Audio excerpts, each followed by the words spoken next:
안녕하세요. 저는 올해 45 된 평범한 주부입니다.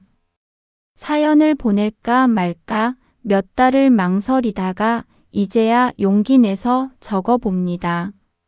누구한테 하소연할 데도 없고 그렇다고 속에만 담아두자니 제가 지나온 시간이 너무 아까워서요. 그냥 동네에 저 같은 사람 하나쯤 있었다고 그렇게 들어주시면 좋겠습니다. 저는 28에 지금 남편을 만나서 33에 결혼했어요. 딸 하나 낳고 시부모님 모시고 나름 남부럽지 않게 산다고 생각하며 12년을 살았습니다. 근데요, 어느 순간부터 제가 저를 잃어버리고 있더라고요. 그것도 아주 천천히 아무도 모르게요. 오늘은 그 이야기를 해보려고 합니다. 새집 온 지 12년째 되던 해 봄이었어요. 그날도 여느 때처럼 시댁 김장 도우러 갔다가 집에 돌아오는 길이었는데 시어머니가 현관까지 따라 나오시더니 이렇게 말씀하시더라고요. 엄마, 요즘 몸이 왜 이렇게 불었어? 도연이가 밖에서 창피하겠다. 그 말을 듣는 순간 민망함에 저는 그냥 웃었어요. 죄송해요, 어머니. 요즘 살이 좀 붙었네요. 이렇게 대답하면서요. 근데 그날 밤 화장실 거울 앞에 서서 제 몸을 한참을 들여다봤습니다. 창피하다고? 내가? 속으로 그 말이 자꾸 맴돌더라고요. 남편한테 살짝 물어봤어요. 여보, 나 요즘 살쪘어? 남편은 텔레비전에서 눈도 안 떼고 대답했습니다. 몰라, 뭐 그런 걸 물어봐. 근데 그 무심한 대답이 오히려 더 아팠어요. 관심이 없다는 거잖아요, 저한테. 그날 밤 저는 잠도 못 자고 이런 생각을 했습니다. 나는 지금 뭘로 사는 사람이지? 12년 동안 저는 며느리였고 아내였고 엄마였어요. 근데 정작 나라는 사람으로는 언제 살아봤나 싶더라고요. 다음 날 동네 친구 미숙이를 만났습니다. 커피숍에 앉아서 어제 있었던 일을 얘기했더니 미숙이가 웃으면서 이러더라고요. 야, 시어머니들 원래 그런 말 하셔. 신경 쓰지 마. 근데 너는 원래 사람 좋잖아. 웃는 얼굴로 다 넘기는 거. 그게 네 장점이지. 장점이라고? 사람들한테 웃어주는 게 능력이지 뭐야. 근데 그 말이 웃기게도 칭찬처럼 들리지가 않았어요. 뭔가 저를 그냥 웃는 사람으로 못 박아버리는 느낌이었습니다. 사람들한테 웃어주는 게 능력이냐? 미숙이가 그렇게 말한 게 아니라 제 마음속에서 그 말이 다시 튀어나오더라고요. 이상하게 그날부터 그 문장이 머릿속을 떠나지 않았습니다. 집에 돌아오는 길에 마트에 들렀는데 예전에 즐겨 입던 원피스가 눈에 들어왔어요. 사이즈를 보니 지금 제가 입기엔 어림도 없더라고요. 그 순간 뭔가 마음속에서 딱 하고 뭔가가 걸리는 느낌이 들었습니다. 혼잣말로 그랬어요. 이렇게는 안 되겠다. 그날 저녁 남편 회사 사람들이 집에 놀러 왔어요.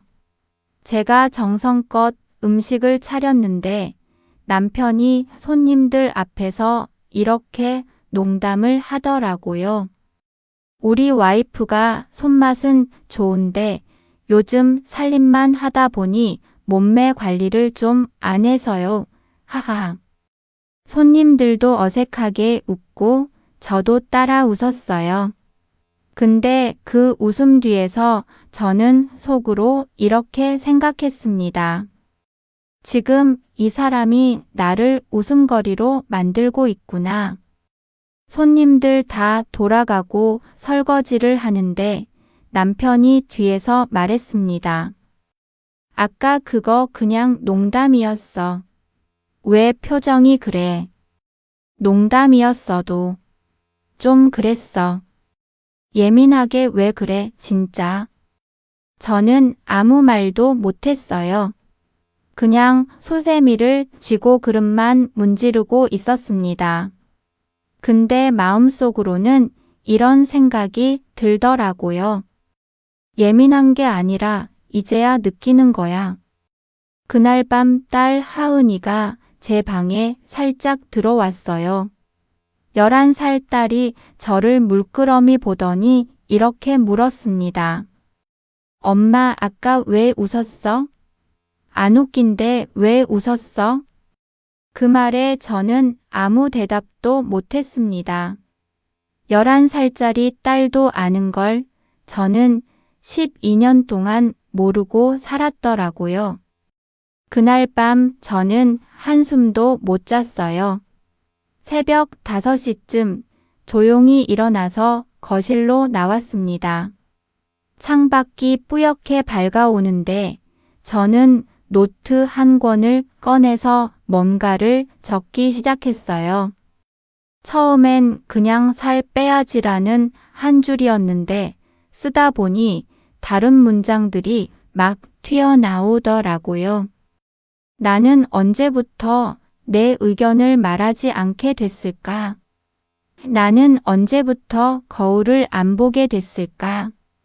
나는 언제부터 나를 미워하게 됐을까? 쓰다가 저도 모르게 눈물이 났습니다. 근데 이상하게 그 눈물이 슬픔의 눈물이 아니라 뭔가 후련한 눈물이었어요. 혼잣말로 중얼거렸습니다. 이제 그만하자. 이제 진짜 그만하자. 그게 시작이었어요. 살을 빼겠다는 결심이 아니라 사실은 저 자신을 다시 찾겠다는 결심이었던 거죠. 그때는 저도 몰랐지만요. 다음 날 아침 저는 남편한테도 시어머니한테도 아무 말 안 하고 조용히 동네 헬스장에 등록했습니다. 그게 그렇게 큰 일이 될 줄은 그때는 정말 몰랐어요. 헬스장 등록한 첫날 러닝머신 위에서 5분도 못 뛰고 숨이 턱까지 차오르더라고요. 옆에 있던 젊은 트레이너가 웃으면서 물 한 잔을 건네줬어요. 천천히 하세요, 회원님. 오늘 오신 것만으로도 잘하신 거예요. 그 말이 별거 아닌 것 같은데 그날 집에 오는 길에 계속 생각이 나더라고요. 누가 저한테 잘했다고 말해준 게 대체 얼마만인지. 집에 와서 시어머니한테 전화가 왔어요. 엄마 어디 갔다 왔어? 운동하고 왔어요, 어머니. 운동은 무슨 살림이나 잘하지. 전화를 끊고 나서 저는 혼잣말을 했습니다. 두고 봐. 나 진짜 달라질 거야. 그 말이 그냥 오기였는지 아니면 진짜 확신이었는지 그때는 저도 몰랐어요. 근데 하루하루 운동을 나가면서 이상하게 마음이 조금씩 단단해지는 느낌이 들었습니다. 석 달쯤 지났을 때였어요. 몸무게는 아직 크게 안 줄었는데 이상하게 마음이 먼저 달라지고 있었습니다. 예전 같으면 시어머니 말 한마디에 하루 종일 눈치를 봤을 텐데 이제는 그 말을 듣고도 속으로 이렇게 생각하게 되더라고요. 저 말은 어머니 생각이지 내 가치가 아니야. 이 문장을 처음 떠올린 날 저는 정말 소름이 돋았습니다. 12년 만에 처음으로 시어머니 말을 사실이 아니라 의견으로 받아들인 거였거든요. 미숙이한테 그 얘기를 했더니 이러더라고요. 너 요즘 좀 변했다. 예전엔 어머님 말씀에 그냥 다 맞다고 했잖아. 나도 내가 왜 이러는지 모르겠어. 근데 이상하게 마음이 편해. 미숙이는 웃으면서 대답했어요. 뭐, 좋은 거면 계속 그렇게 해. 근데 그 웃음 속에 뭔가 미묘한 불편함이 있는 걸 저는 느꼈습니다. 그때는 그냥 넘어갔지만 나중에 그게 무슨 의미였는지 알게 됐어요. 6달쯤 지나니까 몸도 눈에 띄게 가벼워지고 옷 사이즈도 2치수나 줄었어요.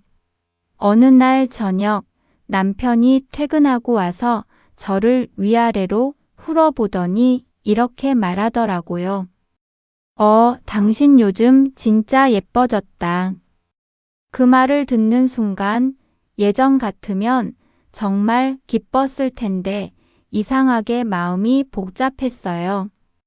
왜냐하면 그동안 저는 뚱뚱한 나로 살 때도 저였고 지금 날씬해진 나도 저인데 남편의 태도만 이렇게 확 바뀌는 게 이상하게 서글프더라고요.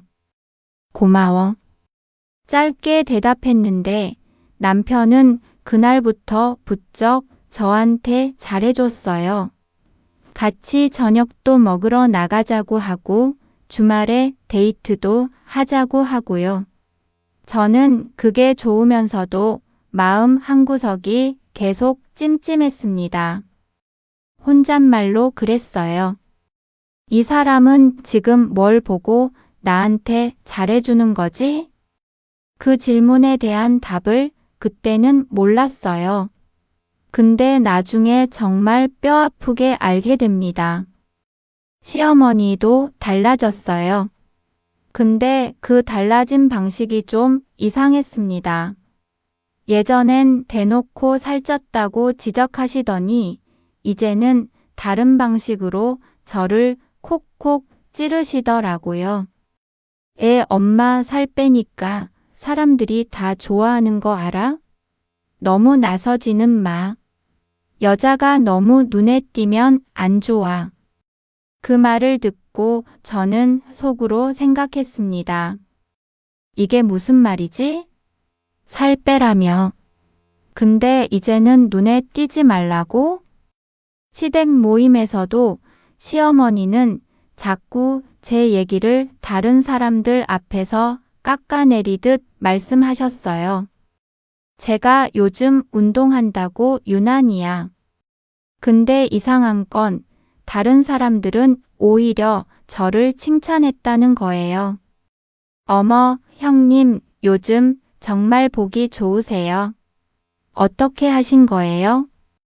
사람들이 저한테 몰려들어서 이것저것 물어보는 걸 시어머니는 옆에서 얼굴이 점점 굳어가며 지켜보고 계셨습니다.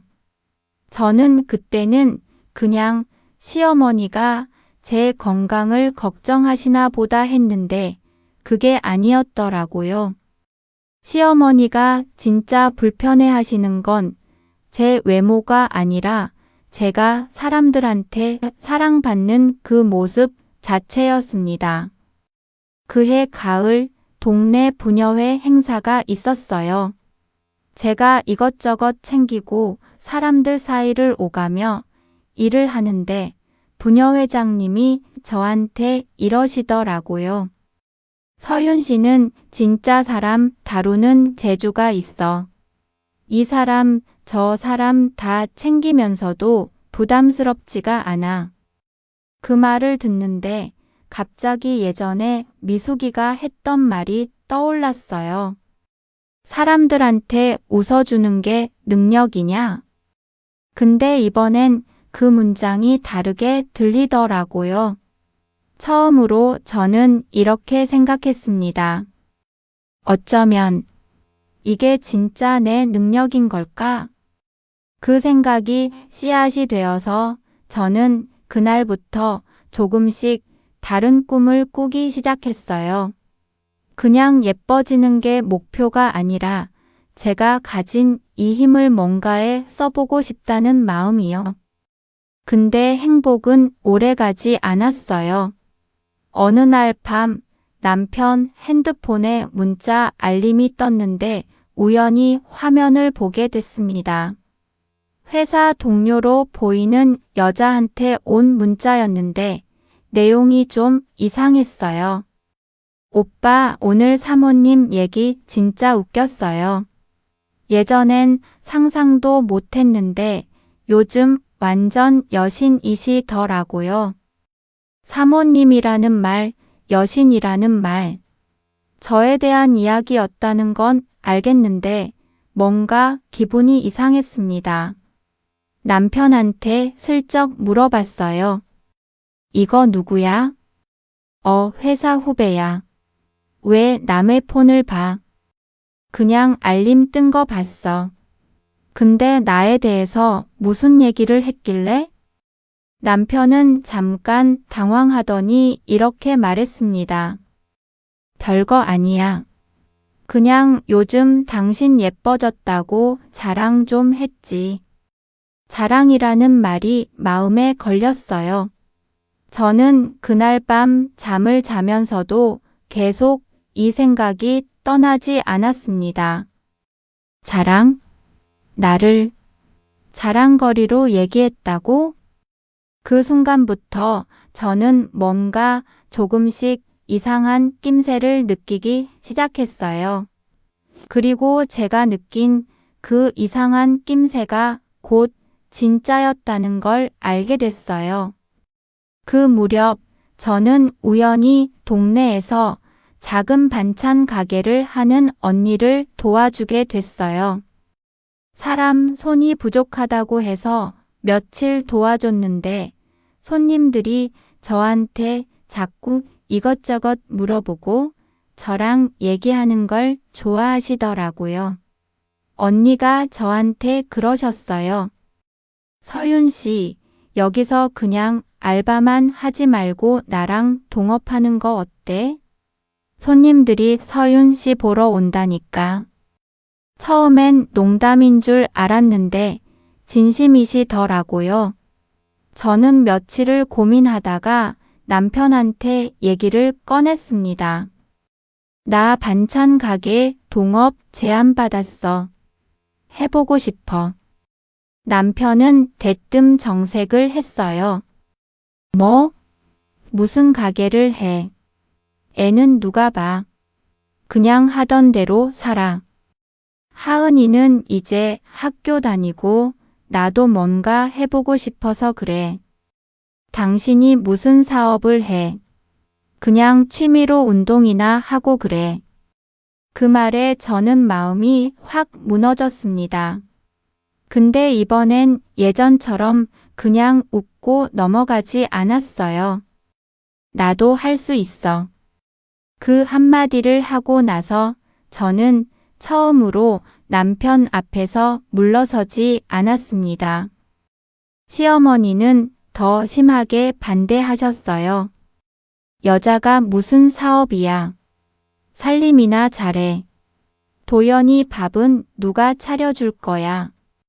어머니, 저 그냥 시간제로 도와드리는 거예요. 안 돼. 남들이 뭐라 그러겠어. 며느리가 돈벌이 한다고 하면 우리 체면이 뭐가 되니? 그 말을 듣는데 저는 속으로 이런 생각이 들었습니다. 체면? 지금 나 걱정하는 게 아니라 어머니 체면 걱정이시구나. 근데 이상하게 반대가 심할수록 제 마음속에서 오기가 생기더라고요. 혼잣말로 중얼거렸습니다. 두고 보세요. 저 진짜 잘할 거예요. 그날부터 저는 몰래 가게 일을 배우기 시작했습니다. 처음엔 반찬 포장, 배달, 그러다가 손님 응대, 그러다가 매출 관리까지. 언니는 저한테 자꾸 놀라시더라고요. 서윤 씨는 진짜 사람을 끌어당기는 재주가 있어. 손님들이 서윤 씨 얼굴 보러 온다니까. 1년쯤 지나니까 가게 매출이 2배로 늘었어요. 그러다가 언니가 개인 사정으로 가게를 정리해야 한다고 하셔서 저는 큰 결심을 했습니다. 제가 가게를 인수하기로 한 거예요. 남편한테 그 얘기를 했더니 이번엔 반응이 좀 달랐어요. 그래? 뭐 당신이 알아서 해. 예전 같으면 반대했을 텐데 뭔가 태도가 미묘하게 달라져 있었습니다. 저는 그때는 그냥 남편이 저를 믿어주는 건가 싶었어요. 근데 그게 아니었더라고요. 가게를 인수하고 저는 정말 열심히 일했습니다. 새벽에 나가서 재료 준비하고 손님들 응대하고 SNS도 배워서 홍보도 했어요. 그러다가 우연히 소개받은 사람이 있었는데 그게 바로 민재 씨였습니다.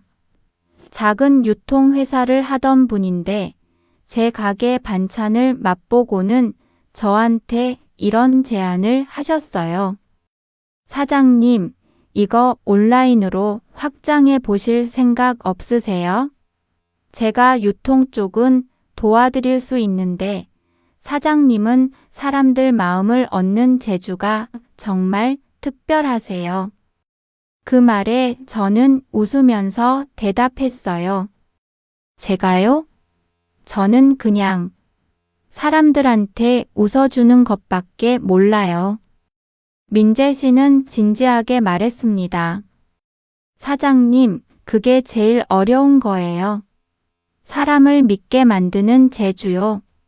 그거 아무나 못해요. 그 말을 듣는데 저는 갑자기 눈물이 핑 돌았습니다. 12년 만에 처음으로 제가 가진 게 별거 아닌 것이 아니라 진짜 능력이라는 걸 누군가 인정해준 거였거든요. 사업은 빠르게 커졌어요. 반년 만에 직원을 3명 뒀고 매출도 눈에 띄게 늘었습니다. 근데 그럴수록 남편과의 관계는 이상하게 흘러갔어요. 처음엔 제 성공을 축하해주는 것 같더니 어느 날부터인가 남편이 자꾸 이런 말을 하기 시작했습니다. 이번 달 매출이 얼마나 나왔어? 세금 신고는 어떻게 하고 있어? 사업자 명의는 누구로 되어 있어? 처음엔 그냥 관심인가 했는데 반복되니까 이상하게 느껴지더라고요. 어느 날 밤 남편이 술을 좀 마시고 들어와서 이런 말을 흘렸습니다. 당신 요즘 잘 나가니까 좋겠다. 근데 이게 다 누구 덕인지는 알지? 무슨 말이야? 내가 옆에서 지원 안 해줬으면 당신이 이런 거 할 수 있었겠어? 저는 그 말에 순간 말문이 막혔어요. 남편이 제 사업에 대해서 뭘 지원했는지 사실 저는 기억이 잘 안 났거든요. 근데 그 순간엔 그냥 넘어갔습니다. 혼잣말로만 생각했어요. 이 사람, 지금 뭘 걱정하는 거지? 그러던 어느 날 저는 우연히 남편 서재에서 서류 봉투 하나를 발견했습니다. 세무사 사무실에서 온 것 같은 서류였는데 제 사업체 지분에 관한 내용이 적혀 있었어요. 자세히 보니 남편이 몰래 제 사업체의 공동 명의를 요구하는 서류를 준비하고 있었던 거였습니다. 손이 떨렸어요. 저는 그날 밤 남편이 들어오자마자 서류를 내밀며 물었습니다. 이게 뭐야? 남편은 잠깐 당황하더니 이내 태연하게 대답했습니다. 아, 그거? 그냥 세금 문제 때문에 부부 공동 명의로 하는 게 나을 것 같아서. 나한테 상의도 없이? 어차피 우리 부부잖아. 뭘 그렇게 예민하게 굴어. 그 순간 저는 확실히 깨달았습니다. 남편이 요즘 저한테 잘해준 게 제가 예뻐져서도 아니고 사랑이 다시 시작돼서도 아니라는 걸요. 혼잣말로 중얼거렸습니다. 이 사람 목적이 나였던 적이 있긴 했나. 그날 밤 저는 정말 오랜만에 펑펑 울었어요. 근데 그 눈물이 지나가고 나니까 이상하게 마음이 아주 차갑고 냉정해지더라고요. 며칠 뒤 시어머니가 저를 따로 불러서 이런 말씀을 하셨어요. 애 엄마, 이번에 사업명에 정리하는 거 그냥 도연이 뜻대로 해. 여자가 너무 혼자 다 가지려고 하면 못 써. 저는 그때 처음으로 시어머니께 제 생각을 또박또박 말씀드렸습니다. 어머니, 이 사업은 제가 밑바닥부터 만든 거예요. 아무도 도와주지 않았어요. 그래도 부부는 하나야. 남편 체면도 생각해야지. 어머니는 지금까지 제 체면은 한 번이라도 생각해 주신 적 있으세요? 시어머니는 순간 말문이 막히셨어요. 저는 그 틈에 이렇게 말씀드렸습니다. 어머니가 진짜 불편하셨던 건 제 외모가 아니었죠. 제가 어디서든 사람들한테 사랑받는 거, 그게 불편하셨던 거잖아요. 시어머니는 아무 대답도 못 하셨습니다. 그 침묵이 모든 걸 말해주고 있었어요. 그날 저녁 저는 남편과 마주 앉았습니다. 저는 준비해온 이야기를 담담하게 꺼냈어요. 이혼하자. 남편은 처음엔 웃었습니다. 뭔 소리야, 갑자기. 갑자기가 아니야. 나는 오랫동안 준비했어. 당신 요즘 성공 좀 했다고 사람이 이상해졌어. 저는 그 말에 흔들리지 않았습니다. 오히려 담담하게 이렇게 대답했어요. 당신이 이렇게 성공할 줄은 몰랐어. 나도 몰랐어. 그럼 어떻게 한 거야? 당신들이 못하게 했던 걸 하나씩 다시 했어. 남편은 그 말에 아무 대꾸도 하지 못했습니다. 그리고 마침내 본색을 드러냈어요. 이혼하면 사업체 지분은 어떻게 할 거야?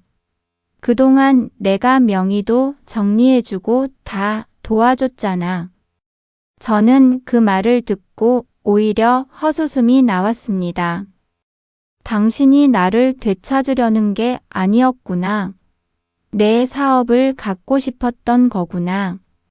남편은 변호사를 선임했다고 협박하듯 말했지만 저도 이미 준비가 되어 있었습니다.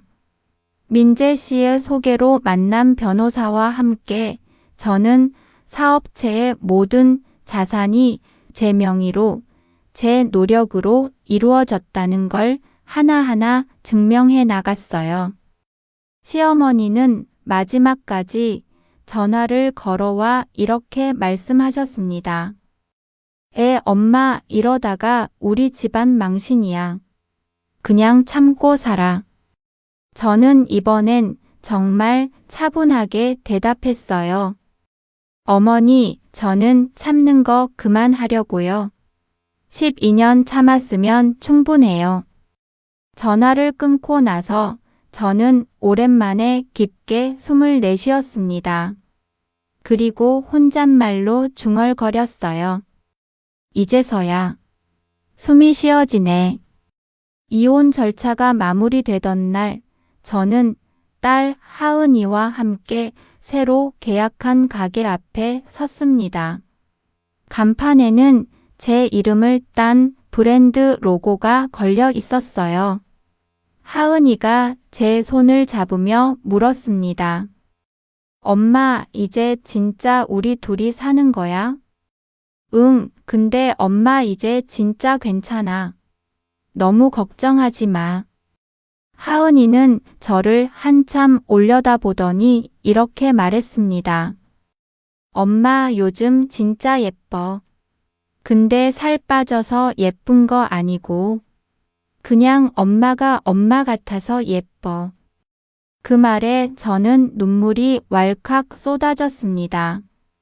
11살 딸이 또 한 번 저보다 먼저 진실을 알아본 거였어요.